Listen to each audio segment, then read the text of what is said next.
You're a little low. I don't know if you can speak a little louder. I'm having trouble here. How's this? A little better. I think my hand was in front of the microphone. How about now? That's much better. Oh yeah, this is great. Yeah, there's a lot of people on this meeting. There's Frank. Hello, Frank. Okay, we're live. And not counting all the ships In at her sea. Right. Huh? They can. All right, we got 1 minute.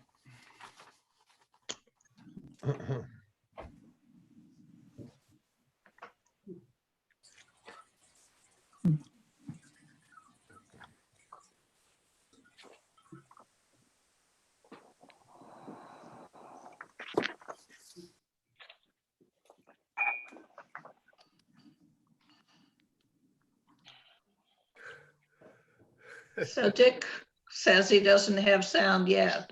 Picture has your name on it. If he, I think it's the same issue. I think he has to connect it My to his picture. audio. Hello? Oh, we hear you. Is that Okay, I hear you very weakly, you know. Dick? Who's that? Ken? Running the meeting. Are we good, people, or is there someone still? I think we have everybody, no? Okay. Who we We missing? definitely have a quorum. No, we have everyone. We just want making sure Dick was able to hear. Dick, can you hear us? Yes, I can. I'm good. Okay, good. All right. So, Oh, one more person. well, who now? Who's that? John Hoffman. So no, the 860 just came in. I'm not Who is sure. that?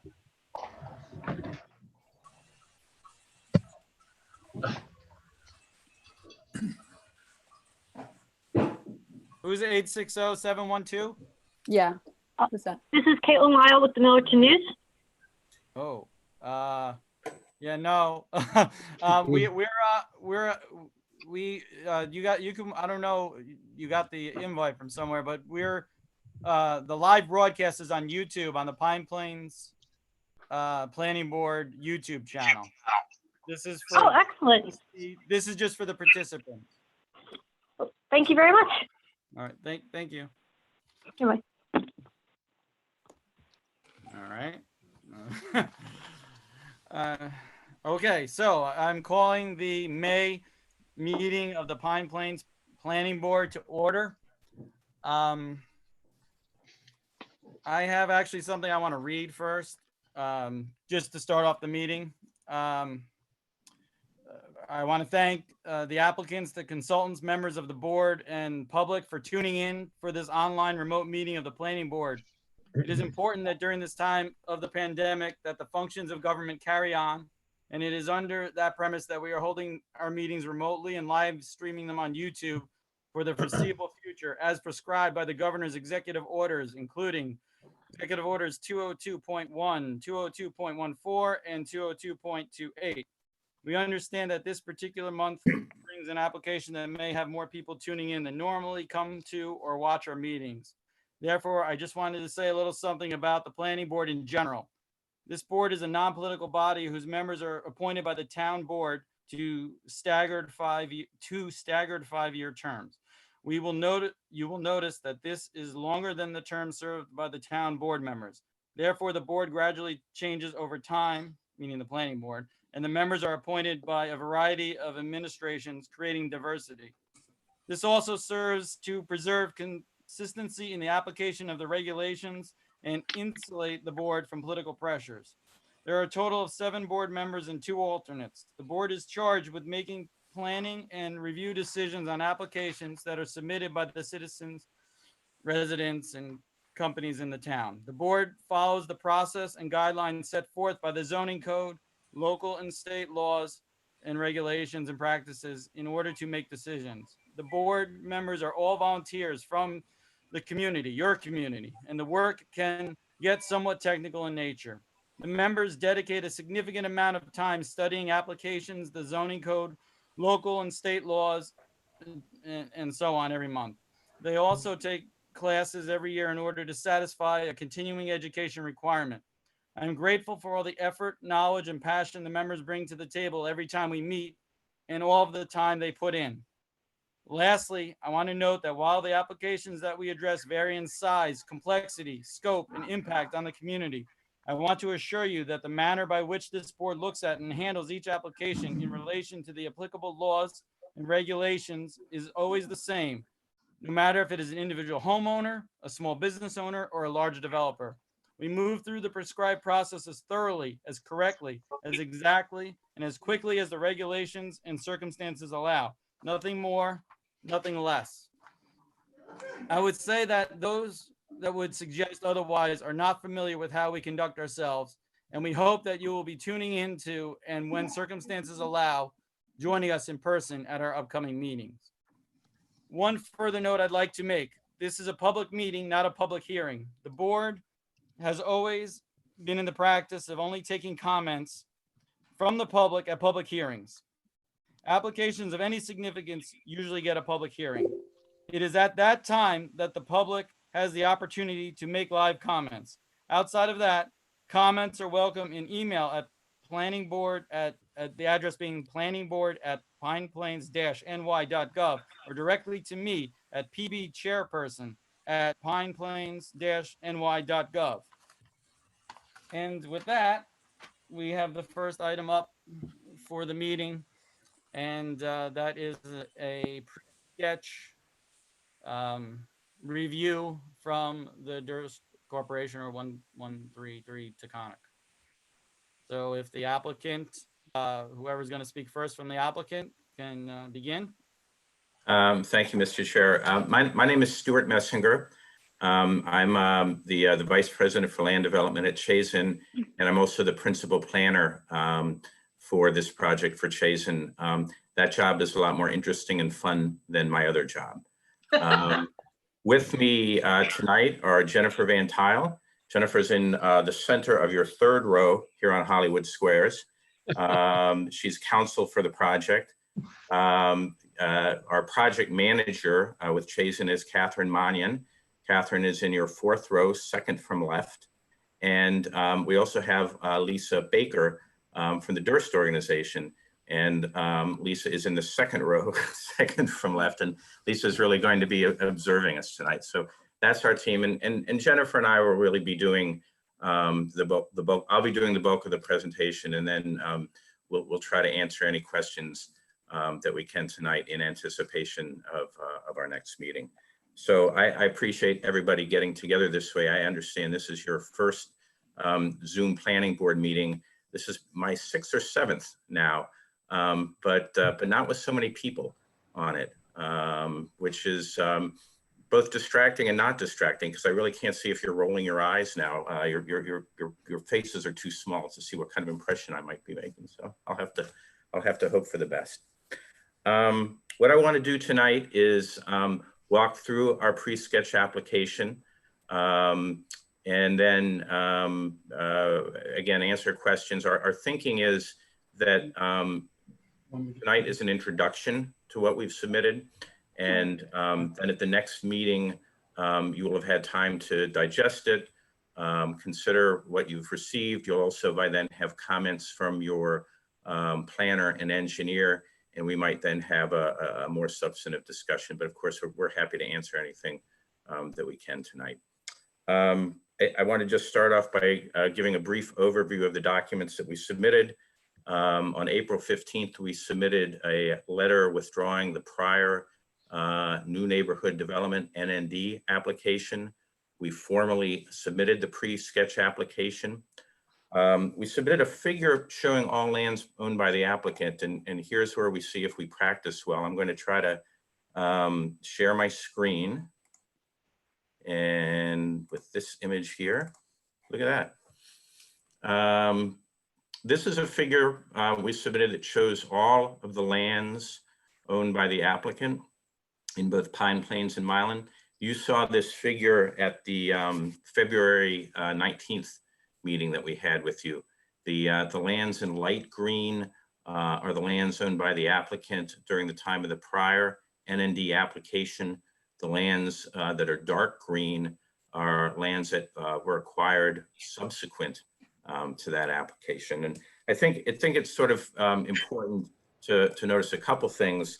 While all of the lands are important in the pre-sketch application, the lands that were acquired, as we'll go through this tonight, do a couple of things.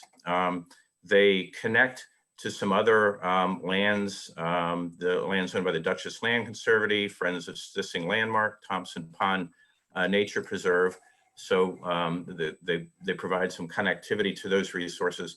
And they also come closer to the hamlet of Pine Plains. That was something that was of interest in the prior application. And so we think that the acquisitions here further some of the goals that were talked about there.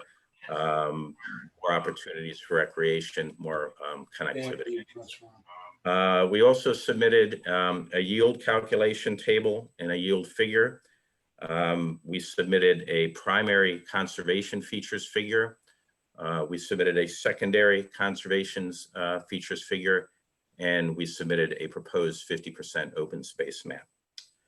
I want to talk for a minute about the pre-sketch process. The pre-sketch process applies to the conservation subdivision. It applies specifically to the creation of lots. One of those lots will be planned for a resort, and that resort will require a special permit. The analysis that we're going to be starting tonight will also influence the location and the design of the resort. The resort is going to be dependent on where we can put it, and it's going to be dependent on the features of the conservation subdivision itself. So I know everybody's anxious to say, well, how big is the resort? What's it going to look like? We can't do that kind of planning until we have the process that your zoning law contemplates. So the Pine Plains zoning law is unusual, almost unique in my experience, in that it requires the planning board to work with an applicant to identify the important conservation features before we submit an application. It's kind of a do not pass go step. We can't proceed with design until this step happens. I don't want to minimize the fact that applicants usually do engage in an analysis of the features of their land. They then do that and they make a proposal and they submit it. Your process is unique. It says the planning board should work with the applicant to identify those features, and only then can we make an application. When we had a meeting with your consultants and your chairman, I said that I thought it was actually kind of a brilliant process in how it contemplated doing this, but Mr. Oplansky blushed, so I'm not going to repeat that comment tonight. But it is a unique process. We think it's a good process, and we're looking forward to getting through it so that we can answer the questions you have, which is what's it going to look like? Where will it be?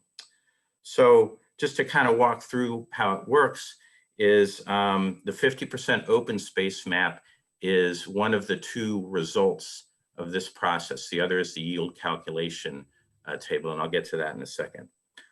Once we get to the 50% open space map, that's our guide for laying out the subdivision and resort sketch plan, following the regulations in your zoning law for those.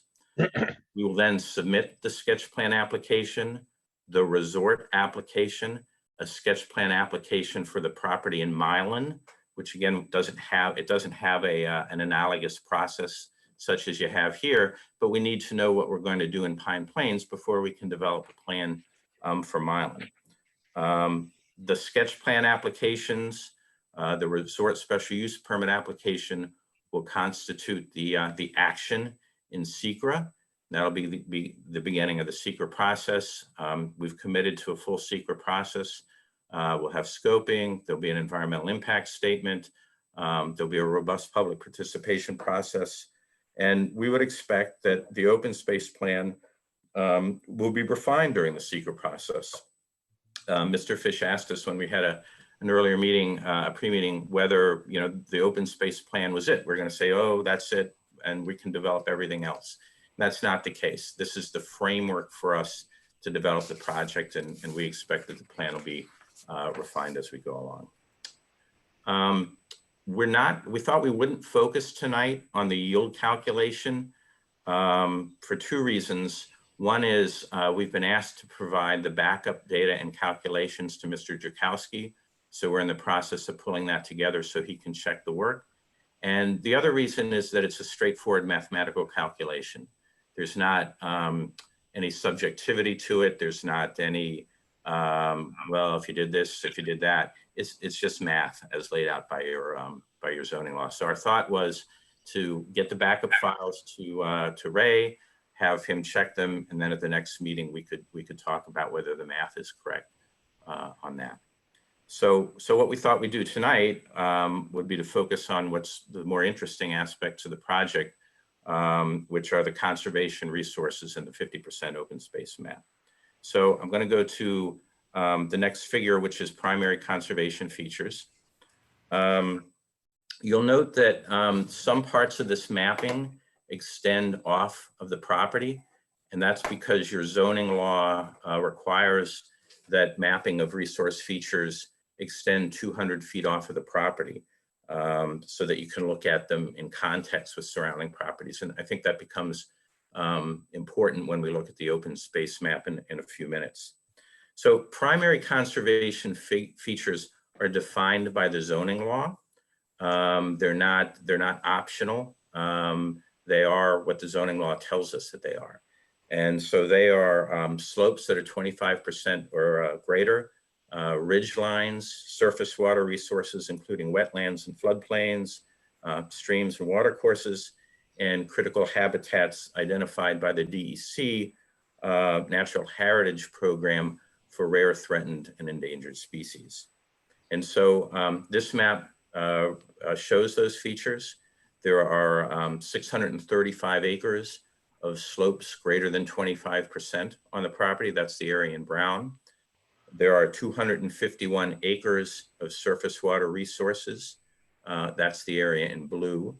There is no area of critical habitat as defined by the DEC's Natural Heritage Program for listed rare, threatened, and endangered species. And before we go, well, wait a minute, there might be something important out there. That's not to say that there isn't something important out there. There'd be a detailed habitat analysis and evaluation in the EIS. But for purposes of how your zoning law defines that feature, they don't exist on the property at this time. So that's the primary conservation features map. The secondary conservation features map is an interesting map because it has us mapping all forms of surface cover across the site. So if we look here at the key, fields, woods, shrubland, and so forth are all mapped across the site. And we also have some are linear features, stone walls, hedgerows. The zoning law asks us to map trails, historic resources, critical environmental areas, and scenic and recreational resources. And so that's what this map represents. And again, we on this map, we go across 200 feet on adjoining properties for all of the resources because everything has some type of land cover. So we looked at these two maps together, and then we're tasked with coming up with the 50% open space map. Again, the zoning law contemplates a collaborative discussion on what this map should look like. It asks that the planning board work with the applicant and take into account the applicant's objectives in prioritizing, and it uses the word prioritizing open space resources. And it also asks us to look at these resources in context with surrounding properties. So based on the primary and the secondary conservation features map, we think that the most important features on the site are obviously the wetlands and water bodies, but also a 100-foot buffer around all of the regulated wetlands and water bodies, because we think that they are likely to be among the highest, if not the highest, value habitat areas across the site, and because they provide biological connectivity in all directions. If you start to look at the way these green fingers go across the landscape, we can connect from north to south through here. We connect east to west this way. And then, so that's the reason for that. The second feature, and again, this one is required by the primary conservation feature we think is important, are the steep slopes, which are scattered throughout the site. The third feature we think is important is the Stising Mountain CEA, which is down here. That's especially important because it connects up large blocks of already conserved or protected land. You can see the ownership in the figure. And it also, again, provides significant connectivity between the site and those protected lands. And then finally, we think that the Route 199 corridor is worthy of protection. That's this yellow open space along the length of the corridor. This was an issue or an item of interest in the prior NND application. And so we thought it made sense to recognize it here in this open space plan. So taken together, this open space plan recognize 1,397 acres of the site. That would be 53% of the site. So that's in excess of the zoning laws 50% requirement. And I should note, none of the open space areas have been double counted. So there's overlap, for example, along the corridor between wetlands, wetland buffers, and steep slopes, and we don't double count where there's overlap there. So again, I want to emphasize that the open space map will in all likelihood be refined during the seeker process. We need to do the detailed field studies for environmental values and features. We should think of it as a working draft that lets us go now do the conservation subdivision and resort design that you folks are anxious to see. As I say, there may be other areas worthy of protection, and that's what we find out in the seeker process. So what we think would make sense is we'll try to answer any sort of preliminary questions you might have tonight. If there's questions about process, we can certainly dive into those. We're thinking again, and I know I already said this, but I always like to kind of wrap up with what's going to happen next. We hope then at the next meeting there would be a substantive discussion of the mapping, and in particular this map that we're looking at, because it's one of the two results of the process. We would also hope that we'd have Ray's comments back on the yield calculation map and tables so that we can all agree on the base residential yield. And then if we can finish that at next meeting, that's great. If it takes another meeting, that's fine too. And then we would go and do the design process that we need to engage in so that we can bring you back a sketch plan application. And so that's my opening presentation. We welcome questions and discussion. Do you want me to take the map down? And Yeah, take the map down. That would be helpful. okay. Now, if I can only figure out how to do that. Stop. Try that. Look at that. Here we go. Michael and Warren, do you think it would be helpful if BFJ went through our memo to the board? Sarah, do that and summarize it quickly. Sure, Yes, that'd be great. yes, sounds good. Sarah, I presume you're on? Yes, I'm here. Good evening, all. I'm actually going to pull up my memo. I won't share it on the screen. So if I look like I'm not looking at the camera, it's because I'm looking at the memo. Good evening, everyone. It's nice to see you all virtually and nice that we are all here. So hopefully you've had a chance to review the memo that we submitted last week. This is really just a preliminary review of the pre-sketch application and process. We start the memo with just a brief overview of the submission. I think Stuart did a good job of reviewing their application and what they submitted. Then we go through the process and approvals that you will all be undertaking. You know, it may look a bit overwhelming. We are, as Stuart said, at the first phase here, which is this pre-sketch process where we determine with you all the base residential yield and then the conservation resource map. Following on that, they then go and prepare their sketch plan. From sketch plan, we move on to the preliminary plat process, and then on to ultimately the subdivision approval. Following that, as part of the resort special permit use, there is a special permit approval before your board.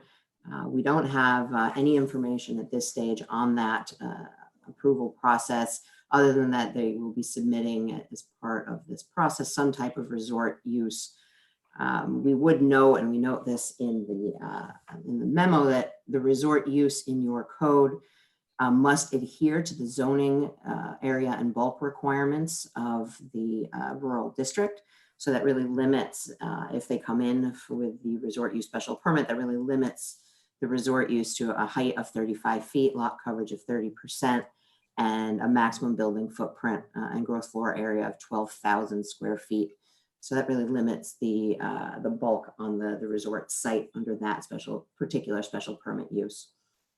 In addition, the town board will have some approvals as well. There's affordable housing approval, and both of the approvals from the town board are done in coordination and recommendation with your board. So in addition to the affordable housing and how that is provided either on-site or off-site via fund or land or building it, there's a lot of different options in your code. There's also the density credit for re-subdivision of existing lots of record. Stuart didn't cover this, but there is, I believe it's 176 acres of the Sport City subdivision that was previously approved prior to the zoning code. So there is a process where the applicant can apply to the town board to receive some density credit for those lots.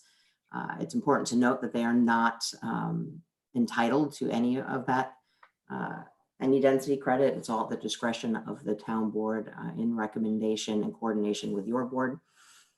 And then finally, we just sort of end with some completeness comments. And you probably also saw that Stuart's office had submitted a response in particular to the 6 items that we mentioned under our completeness comments. The first one obviously was asking for all of the backup data on the residential yield map so that your engineer can review all of that and confirm. Then the next one was just a question on the yield plan and the primary conservation features and why some of those numbers didn't add up or didn't seem to add up. They actually do add up. That was a good clarification from Stuart's office that the yield plan excludes the Sport City subdivision, whereas the primary conservation features map does not, which makes a lot of sense. We thought it might be helpful for your board to see a map with the areas of 15 to 25% slopes. They did not include those on the map just because the code only requires that 50% be excluded or included in the yield calculation. We thought it would be helpful just so you can see where those areas are, particularly in relation to areas of 25% slopes and above. Next, we were just, had a question about the role or the applicant's process with the town of Milan, where they were in that process. I think Stuart covered that in his presentation. And then we had a few comments on the resort special permit, again, just reiterating that the resort special permit must comply with your area and bulk regulations. And then also asking for some additional information. We understand from the response that they don't, that information hasn't been developed yet and is forthcoming. We just thought you might all have questions, and if there was information, it would be great to have that.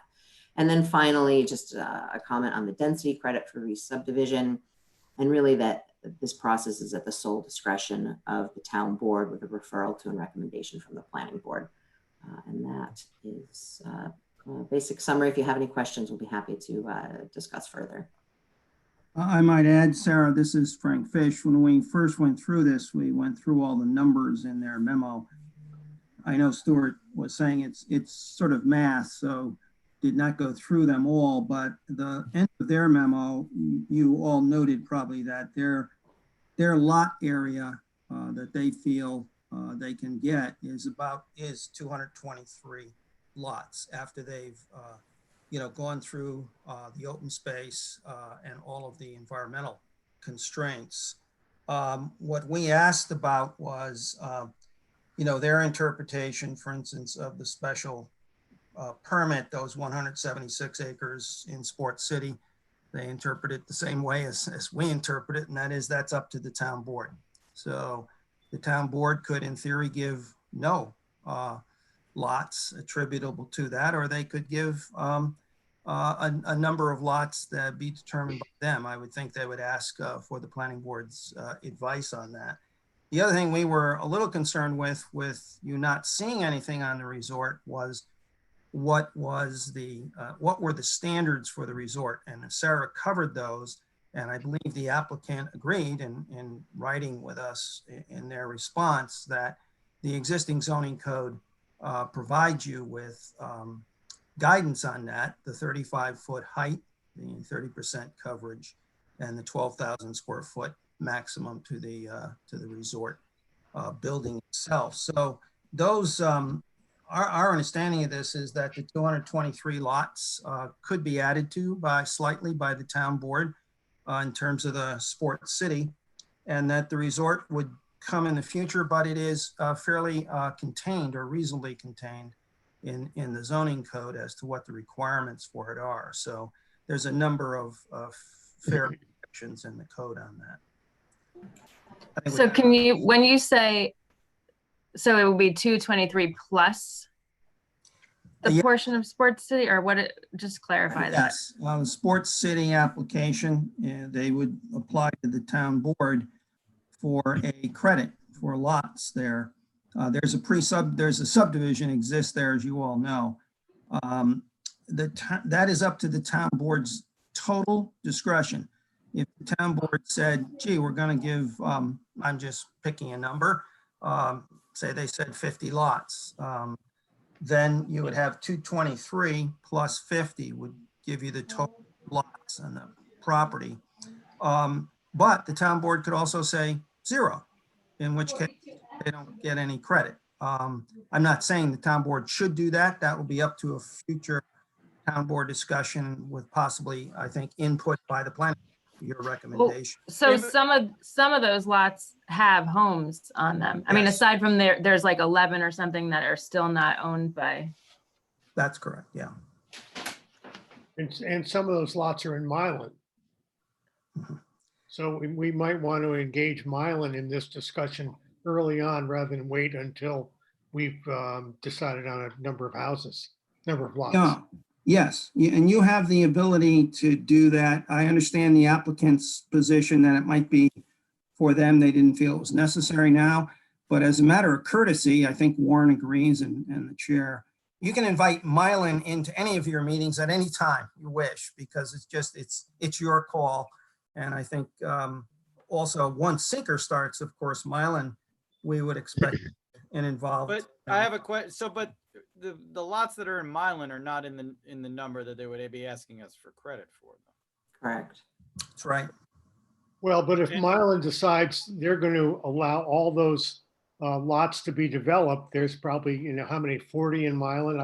I haven't really done the number on that. Yeah. The town board might want to know what Milan's inclination is there before they make a decision. Well, That's a good point. One other thing, the way the statute's written, the planning board, it does come to us for comment. We have 30 days to make a comment. And if we don't make a comment in 30 days, then it is assumed that we approve of what the applicant is asking for. So it is in the statute for us to give comment on the density credit. Comments to our town board or to Milan's town To board? the town board, to our town board. So they apply to the town board for the density credit. We give comment on the application, and then the town board makes its decision. So the town board decides on the Density credit. Yeah. On the density credit. okay. Yeah, that's section 100. Well, I'm looking at the paper version of our zoning law, so it's different on the codified, but it's section 100-34, whatever that the change in the number was codified, if you want to take a look at how that works. In the online code, it's 275-34. Yeah, yeah, they change the numbers when they codify it. Right, if I could just make a comment, the Pine Plains has 100% jurisdiction over the property that's located within the town of Pine Plains. And of course, Mylan is only dealing with the property that's in Mylan. It certainly makes sense that as to Sports City, there be coordination, but no decision is going to be made with respect to that until long into the seeker process. So that's not something that needs to get decided as part of the so there's going to be plenty of time to have that coordination. I would emphasize, though, that your town is unique, both in having the pre-sketch process and also in having this, what's called credit for replatting lands that are in pre-existing substandard subdivisions. Mylan doesn't have a process like that. So whatever we develop in Mylan, we're going to be developing based upon the filed subdivision plat. So the reason that we had to deduct the land that's the upon which the Sports City lots are calculated is so that we're not trying to double dip in our density credits. But that if the town board grants this credit, they would be granting the credit one for one for those lots which already exist on that land. And they would simply be allowing us to spread those units onto some of the land in the larger tract so that those lots now meet the standards of your 2020 conservation subdivision regulations. So the idea is that the lots have already been created, but they would be developed in a manner that's really more appropriate and more in keeping with your policy. In fact, the town zoning law actually states a policy in favor of doing something like this because it results in development of lots that pre-existed rather than just letting them sit there and be developed based upon the existing subdivision. So my main point was just to say the planning board of Pine Plains and the planning board of Mylan will have plenty of time to coordinate with the town board in Pine Plains on that issue.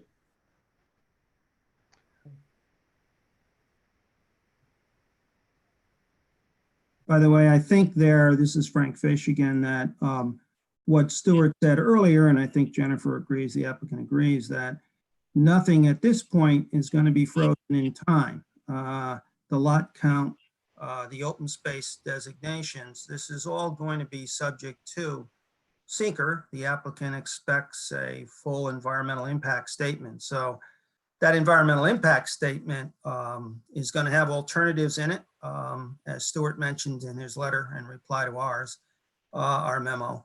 And so Mylan will become what I would expect to be an involved agency. You would be the lead agency. They're not going to, normally no actions would be taken on land use approvals until the full environmental impact statement is completed and done. And you as lead agency, the planning board, has made your seeker findings. So there's a considerable ways to go that our memo tried to outline. And I just want clarity on. I agree, that's correct.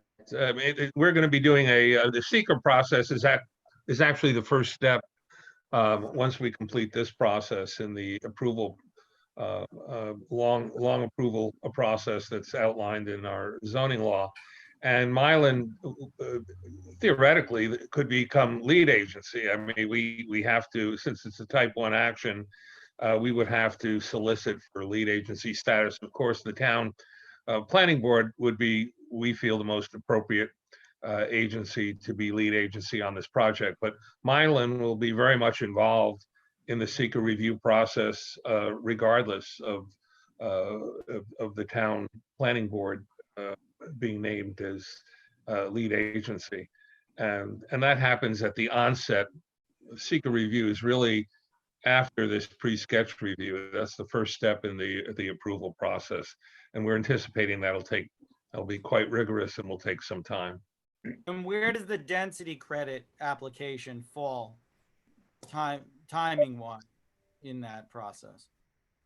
Well, from the applicant's point of view, we would say that that is one of the approvals that is subject to completion of the seeker process. So the alternatives relating to that would be addressed as part of the seeker process, but the town board would not ultimately make its decision until after the seeker process had concluded, just like any of the other approvals.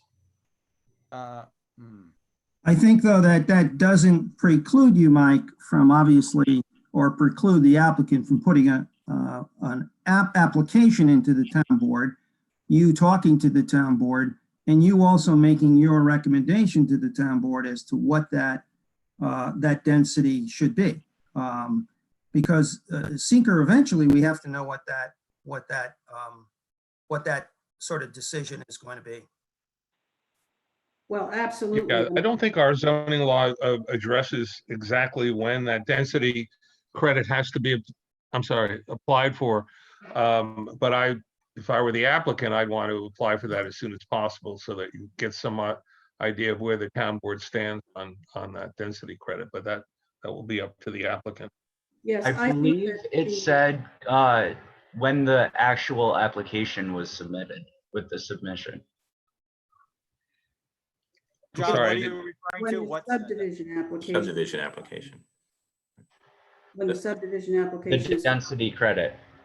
Yes, but I agree that certainly that matter of the number of units, the density credits would be something that's discussed with the proposed action very early on in the process. So I merely was saying before that no final approval as to the density credits could be granted until seeker was concluded, but certainly that would be one of the many aspects of the application that would be discussed right from the beginning.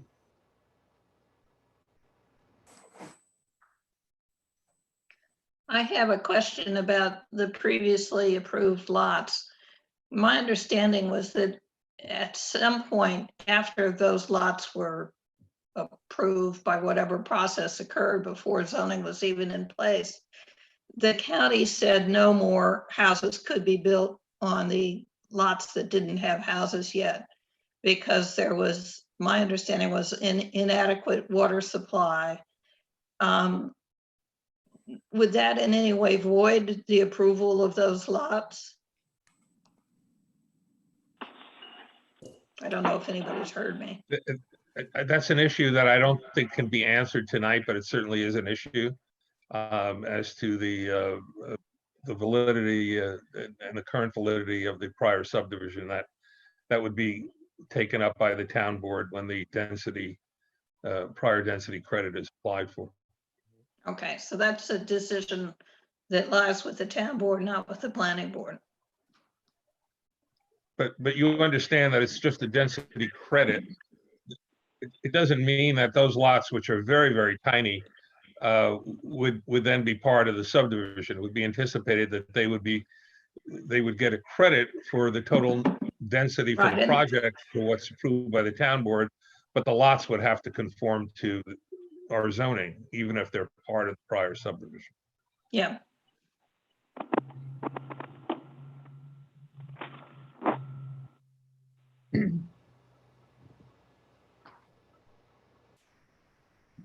Any other questions? Does anyone else have any other questions? So what's the next step then? I want to hear from, where's Ray? Yeah, I'm here. So Stu, when do you think you'll have the information to our office as far as the data sets and CAD drawings? Expected to get it to you the first half of next week. Okay. So that'll be, again, the next step, at least for our office. We have had discussions with Chazen as far as how that data is to be sent over to our office, and that way we can review the basis of their calculations as far as how the areas were determined. So we'll have a memo to the planning board, hopefully before the next meeting. Right.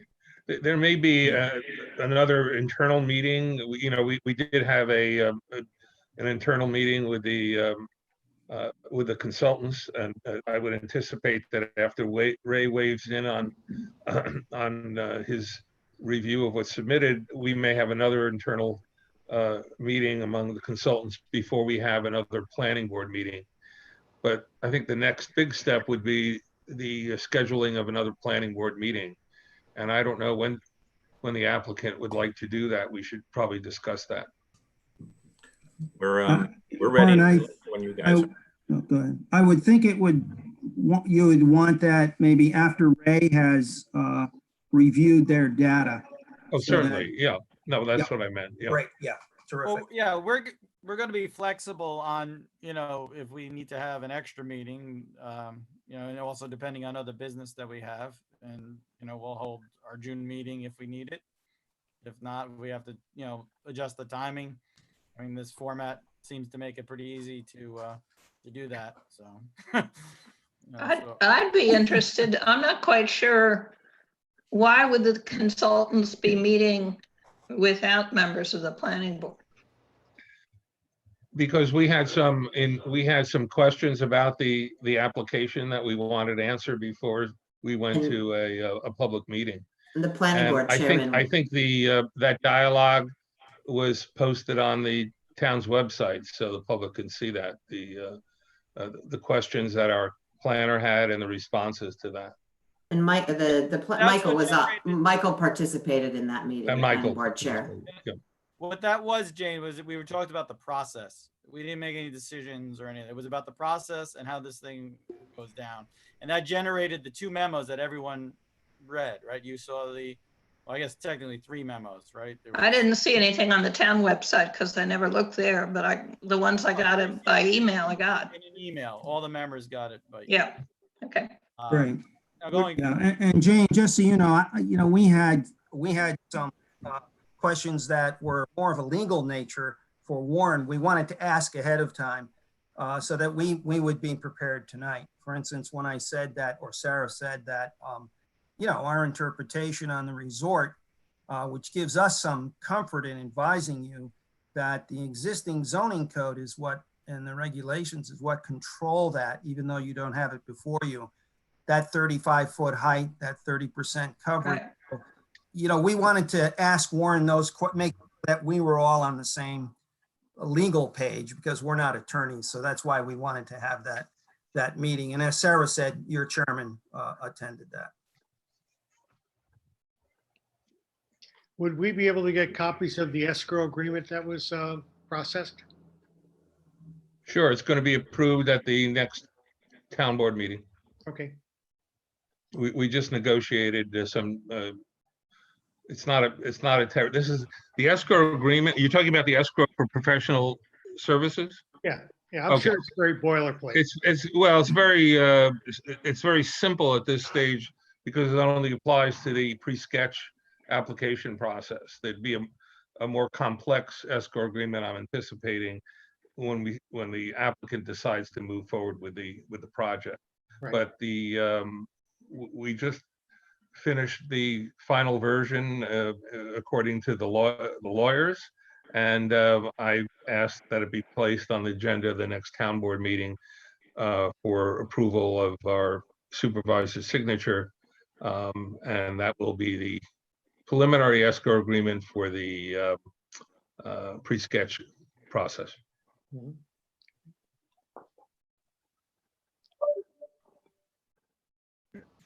And Jane, I would also say that going forward, when we get results back from Ray or that sort of meeting, we would definitely, I guess, look to do it together. Right? Obviously, we do that, would have to be official meeting. We'd have to post it, etc.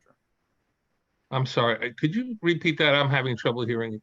If we were to meet Warren with Ray, or I guess what would that kind of meeting would that be? Would we have to post it and publicize it and everything? You mean the planning board? Well, if the planning board meets with Ray, that has to be a formal workshop session with the planning board. That's what I thought. Yeah. But fewer than 3 people on the planning board could also attend the consultants meetings. The problem is you just don't want a majority of the planning board attending. You'd have to have it an official meeting then, right? Yeah, I mean, we could, as long as, you can, I'm not even sure we're bound by the 3-person rule. I mean, the issue is whether you're sitting in on the meeting and making any decisions. If you're just listening to the meeting, you may be able to do that and have even more, but I would recommend that it would be 3 or less. Yeah, no, if we do that, we're gonna make it a workshop meeting and. Yeah, that's what I would prefer. No reason I'm going around with it. I mean, that's. Right.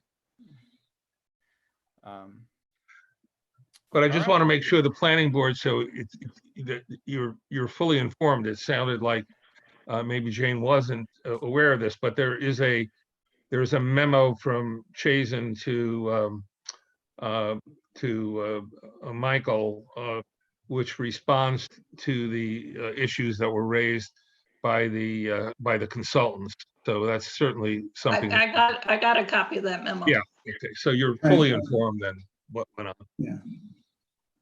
Well, Jane, you have everything we have then. We got the initial application, then we wrote our memo, and then Chazen responded. So it sounds Right, we got all that. No, I great, did great. anyway. Yeah. Okay, so that's it then. All right, we move on, right? Correct, Yeah. everyone agrees? Yeah. All right, so then we'll agree to reconnoiter and schedule the next meeting when I mean, the only problem is that I'd like to have the meeting scheduled by the planning board. Do you want to tentatively schedule something for the next planning board meeting in June? I think that makes sense. Right. We want to move along, and Ray, I don't want to put undue pressure on you as far as reviewing it, but Stu, do you think this is something that the data could be reviewed in advance of the submission date for the June meeting? Yeah. Why don't we put, if that's okay, Chairman, if we can put it on the agenda for the, what's the date of, does anybody have that? The June meeting date? It is the 10th? Yeah, the 10th. Okay, so we can put it on the agenda and we can always pull it if we're not ready to move forward with it. Correct. Okay. That way you don't have to reconvene and schedule a meeting. Yeah, and once our office receives the information from and backup data from Chazen, then we'll begin our review as quickly as possible. We'll jump right on it. We're going to prepare a memo for Ray that hopefully explains what we've done, and then we've offered to have a call with his office to walk everybody through it, and hopefully that'll speed things along. Sounds good. Good. Do you want me to stay for the next phase of the meeting? Yes, please stay for the next applicant, please, Warren. Thank you. Okay. Oh, shucks. Okay. Right. So Ray, I don't think we need Ray. Don't need me? All right. Good night, everyone. Good night, Ray. Good seeing you. Okay, thank you very much. Good night, Thank you everybody. all. Thank you. Yep. Okay. Good night. Jason, All right. Good night now. Sarah. Yep. Bye-bye. Good night. Thank you. All right, now is Dale still here? Dale, are you here? Yes, I am. Emily, you don't have to stay for this part. Okay, thanks. You owe me one. Michael, you don't need BFJ for this part, correct? No, we're done. All right, good night. Thank you all. Bye-bye. Good night, everyone. Thank you. Good night. Good seeing you. Good Keep night. healthy. So, I don't have it pulled up. Trisha, do you have the map Yeah, pulled up? Could yeah, you I can bring it up. share the map, Yep, hold on one second. and then Dale will talk us through his application. Yes, hold on.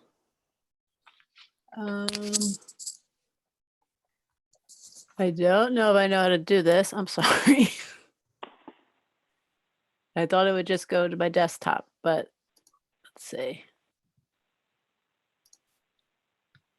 1 second. Whoa. Sorry. Your whole desktop.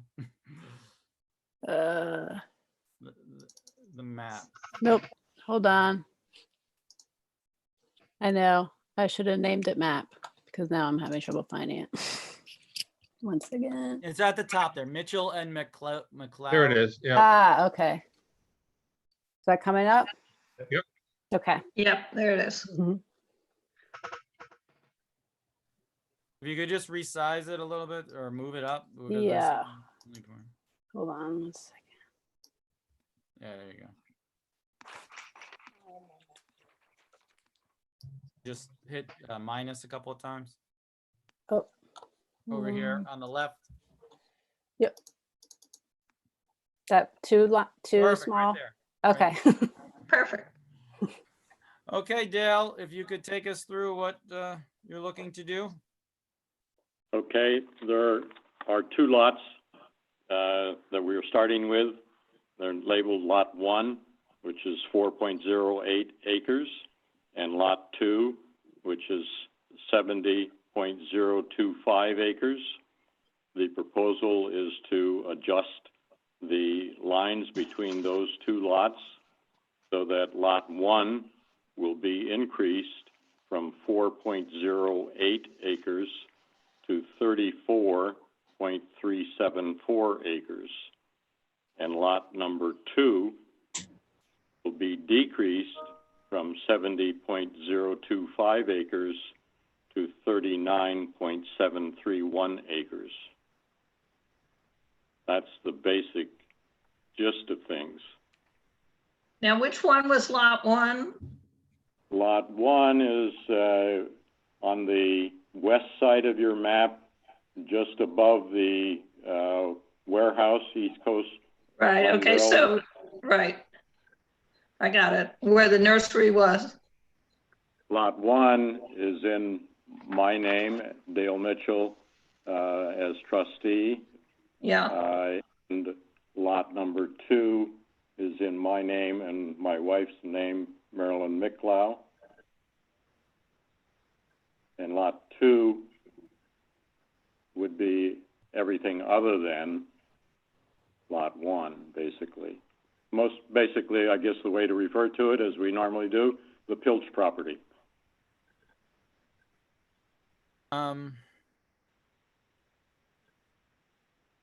One.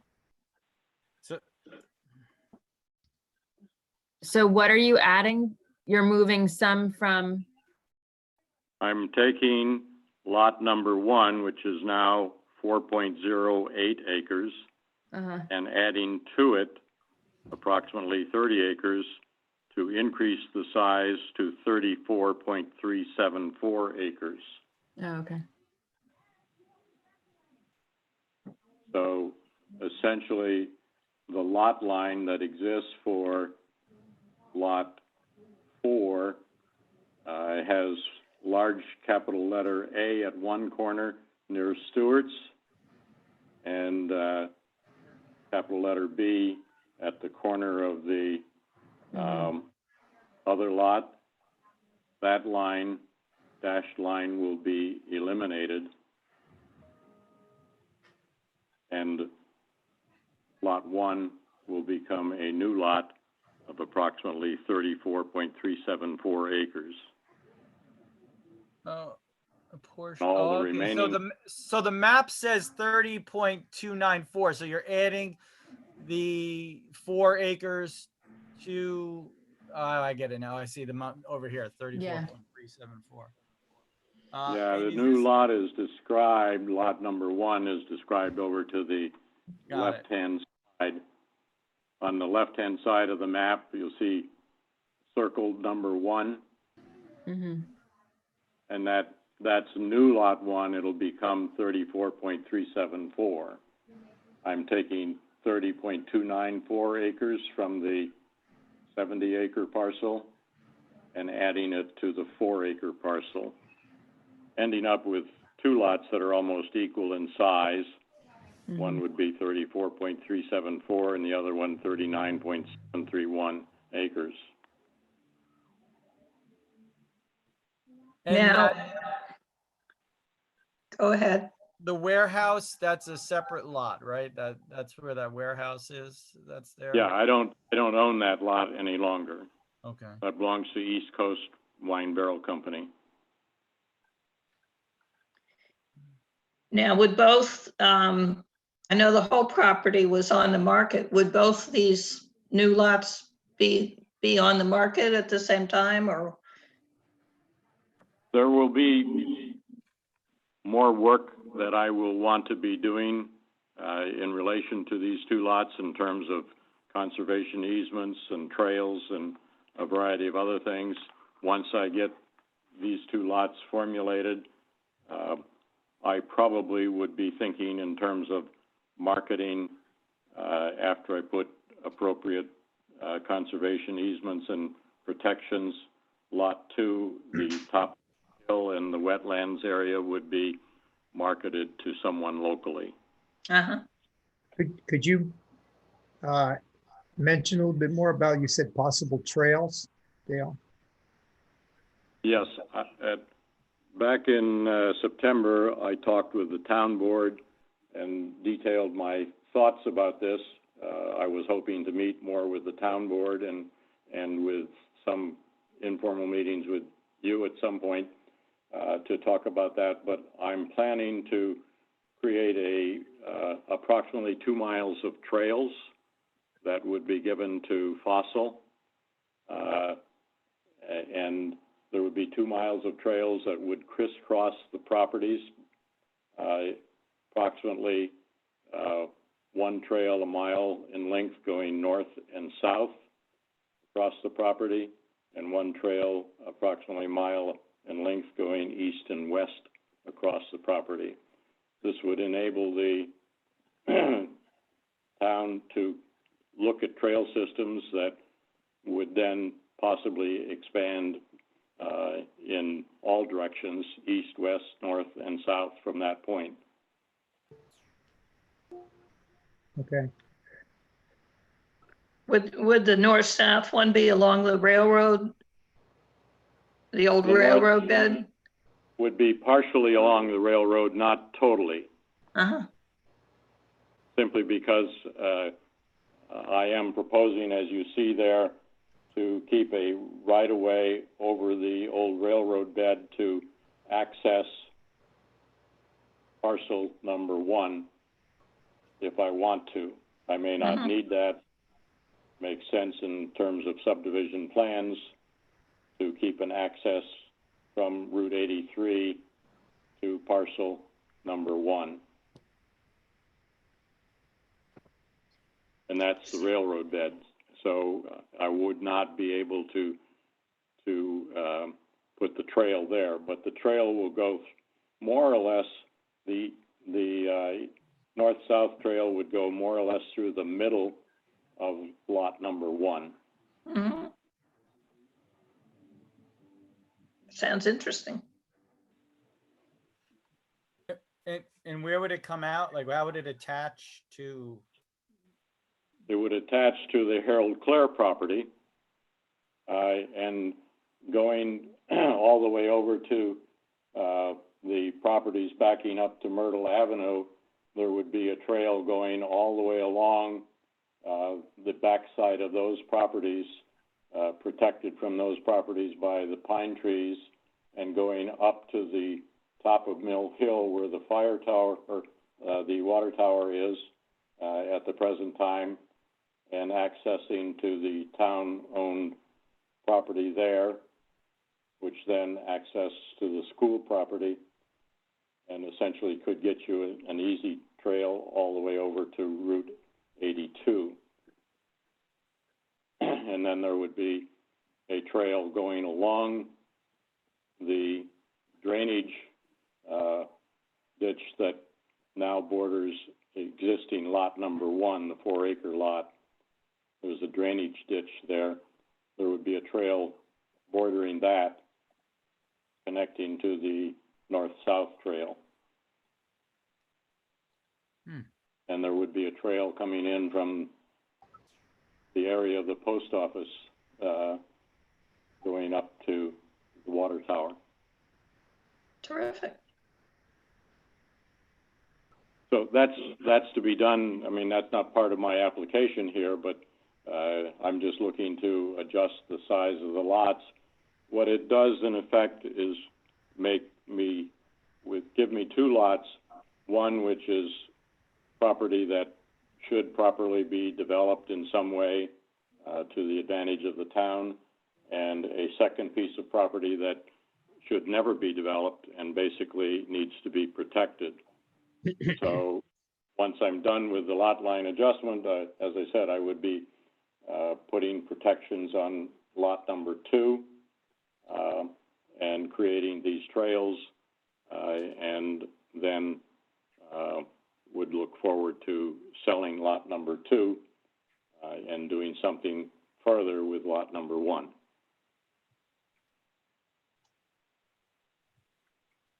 Does anyone else have any questions? If not, Warren, is there any issues with one being from a trust and one him owning it outright? Is that cause any? I'm sorry, could you This is speak? the fact that there's technically Yeah, he's too far from the right? mic. You have a trust, and then you have a then him and his wife owning the other lot. Well, they're gonna have, those 2 lots are gonna have to be merged now under one ownership. I mean, they could be owned jointly by the trust and the individuals. That's, but those, once you do the lot line adjustment, those would have to be merged into one lot, notwithstanding the fact that they're bifurcated by a road, right? They're bifurcated by. No, No, It's No, not that's technically a road, right? not a road there. Oh, what is that? No, it's a ditch. Oh, a ditch. Okay, it's so small I can't see it. You're I'd like talking a about large, yeah. where, like behind where those where the warehouse is, between the Oh, warehouse. okay, all right. Yeah, it's I'd like to get a full-scale copy of the map, and I think Ray has to look at this also. Okay. even in a lot line adjustment, Pardon? even in a lot line adjustment. Yes.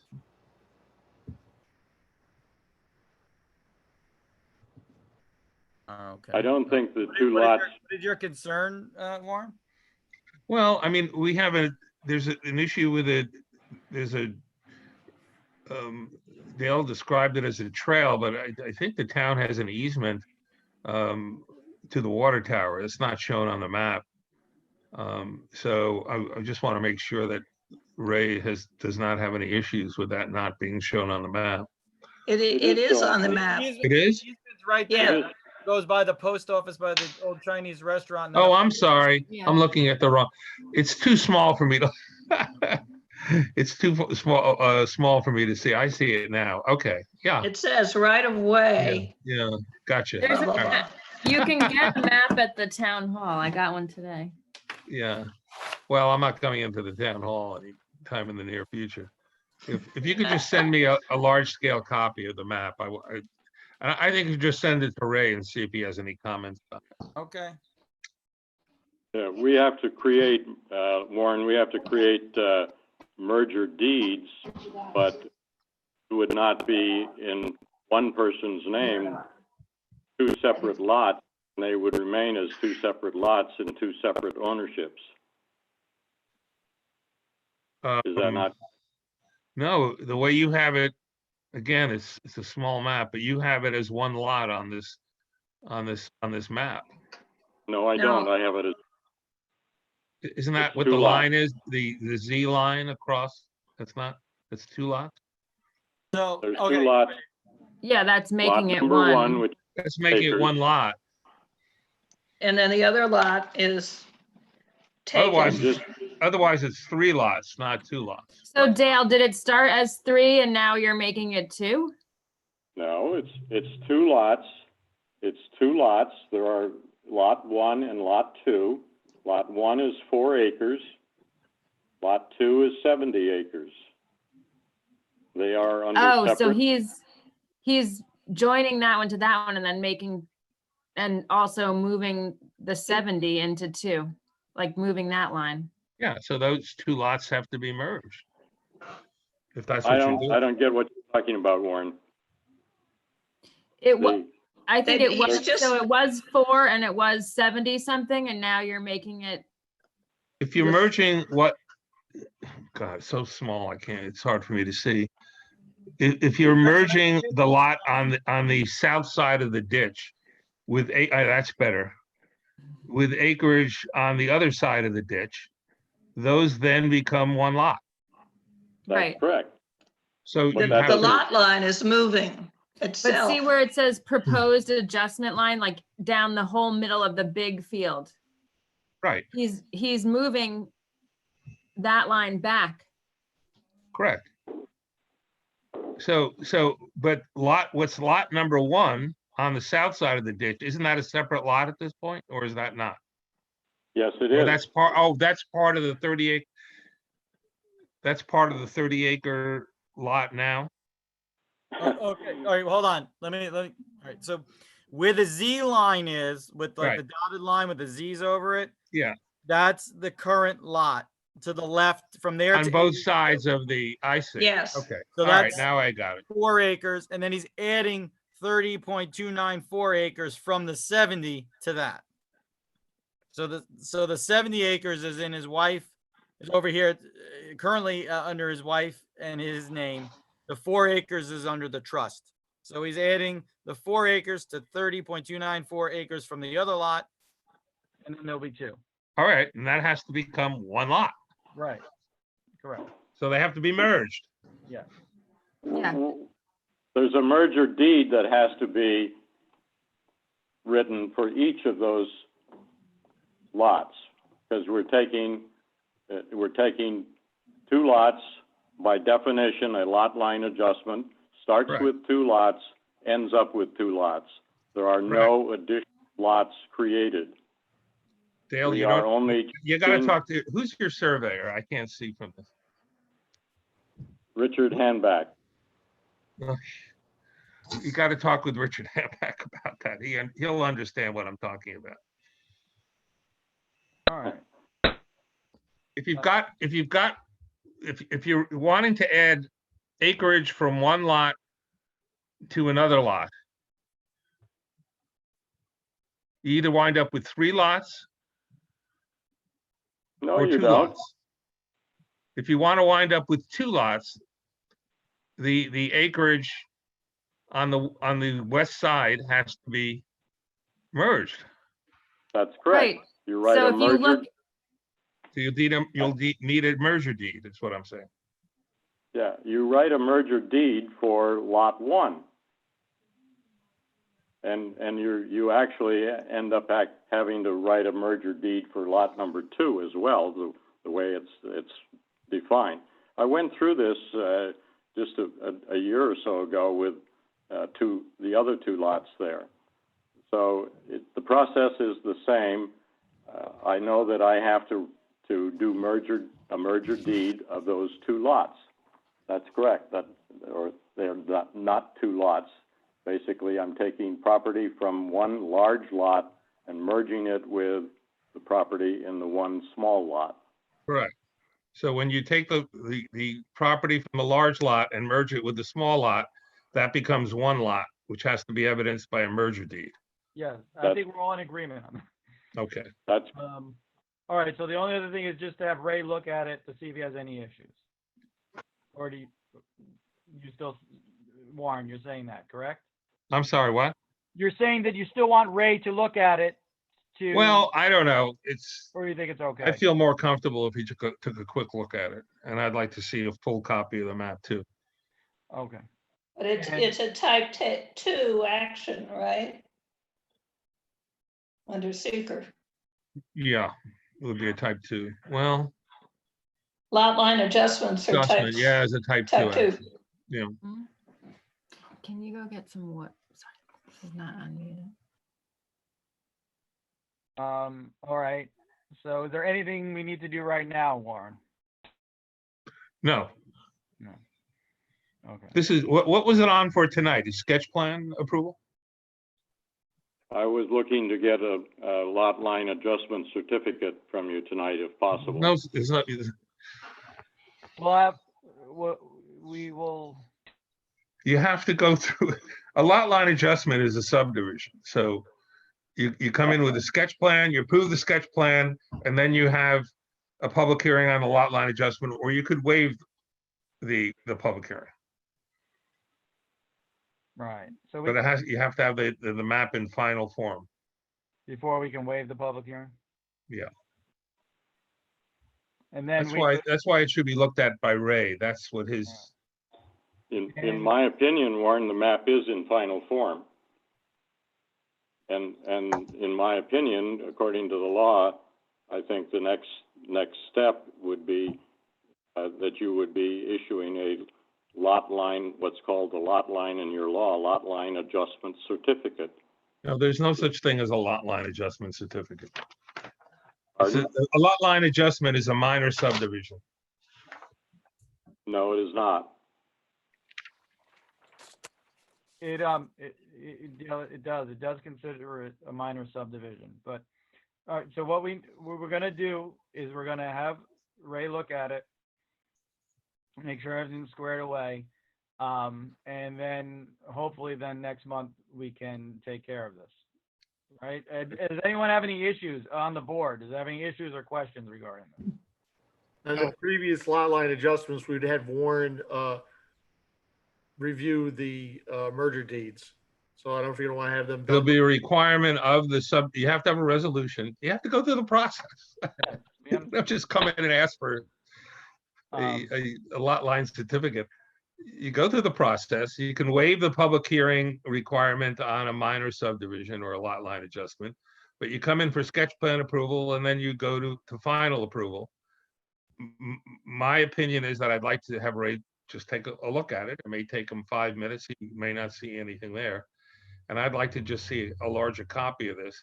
And then if you're going to waive the public hearing, which I think you can, you do a subdivision approval. You have to file this.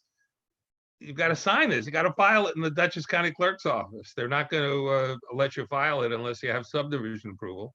So Warren, how would you like for him to get you the copy of the to mail it to your office? Just mail it to me, yeah. Fold it up, put it in an envelope, mail it to me. All right. Yeah, we will get you the address where to send the map.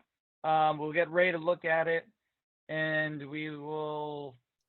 I mean, I may be able to, if you get it to me digitally, I may be able to examine it more closely. I can't even read the notes or anything like that on it. Sure. Sure, we'll get it emailed to you also. So email it to me. That may be all I need.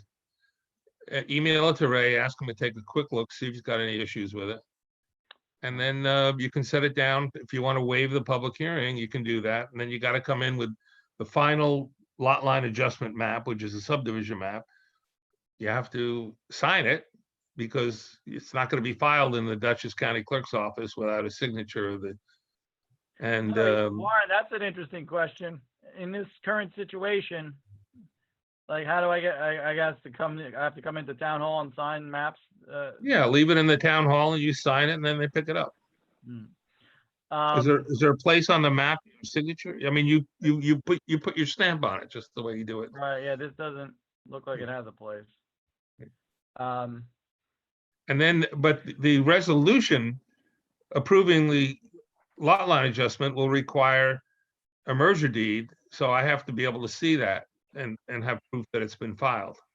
Otherwise, you winding up with 3 Well, lots. what we normally do is it's pending him bringing the resolution. I mean, the resolution has in it that's pending producing the merger deed, right? We don't hold it up, the application. Yeah, you can do that after you approve the subdivision. It'll be a condition of you signing the well, I don't mind if you make it a condition of the approval, but he's got to do the merger deed. I have to review it and then approve it, and that's got to be filed in the Dutchess County Clerk's office also. I mean, can he do a merger deed before? He can't do a merger deed before he gets our approval, though. Well, you can do a proposed merger deed from my review. Do you hear that, Dale? Yes. So we get the map to Warren, proposed merger deed. This will just speed things up, and we'll have Ray look at it. I asked the board, do you guys anticipate waiving a public hearing for this motion once we have everything in line? What are you guys thinking? Yes. I don't think so. Waiving the formal. I don't think so. Yeah, I think it'd be fine. All right. So that should line things up. If we get all those items taken care of, we should line it up for next month. Okay, Dale? Okay, Okay, everybody okay, clear? All right, thanks. All I right. got it. Thank you, Warren. Thank you, Dale. Thank you, Warren. I think we are done with Warren for the evening. All right, good night, guys. I'll see you Thank next very month. much. Good night, Warren. All right, we have just a couple of things, people. We have to approve the March minutes and the BFJ planning minutes, that the workshop meeting we had with BFJ. So first, the March minutes. Did everyone get a chance to review them? Are we ready to approve them? I move we approve the March minutes. Can I have a second? I second that. All in favor? Actually, Aye. anyone not in favor, speak up. No one. Okay. So that passes unanimously. The BFJ planner minutes. Can I have a motion to accept those minutes? So moved. Can I have a second? Second. Anyone not in favor? Okay. So those also pass unanimously. I want to thank everyone for putting up with, this new system, and hopefully, I don't know, someday we hope to. You know what, we need a pointer to show when we show a map so everybody can see exactly where we're talking. The person that's sharing the screen has a pointer. There is a pointer available, or their mouse. Okay, but I mean, I think that would help. Yes. We'll remind them next time if anyone's showing. Yeah. Things. The other thing they talked about, the Duchess planning webinar they had about this whole situation with the Committee on Open Government and everything. They talked about, for our continuing education, you can take classes online, and you just have to provide a description to the town that you took it on this date and what it was for and how long it was, and send it in, and then we'll get your credit that way for learning things. Where do we go for those? County Planning Department? Yeah, or the county planning Okay. has webinars up. There's like continuing ed somewhere. There's a link on there. I'll try to find a deep link and send it to you guys. But if you look there, and they should be sending emails too, although I only got the one about the webinar about the open meeting. Yeah, I haven't gotten any either. All right. Does anyone have anything else? Oh, one other thing I wanted to mention before I forgot. If you guys noticed, I started our own Facebook page. And we obviously have our own YouTube channel now where we show the meetings live. One of the other conditions of the open meetings law is we have to now generate a transcript. Sorry, of this whole thing. But what is good is that YouTube will have some rudimentary, automatic generated thing that Trisha's gonna have to fix up and put in, like who's talking where. But the good thing is there's no real time constraint on that. They're basically get it done when you can, kind of thing. Have fun, Tricia. Thank you. Should be fun. That's I think that's all I have. So if we can have a motion to adjourn the meeting. Move to adjourn. I'll second it. All in favor? Aye. Good night, everyone. Thank you. See you Wednesday. Bye. Right. Bye. Good night, everyone. Good night. Bye.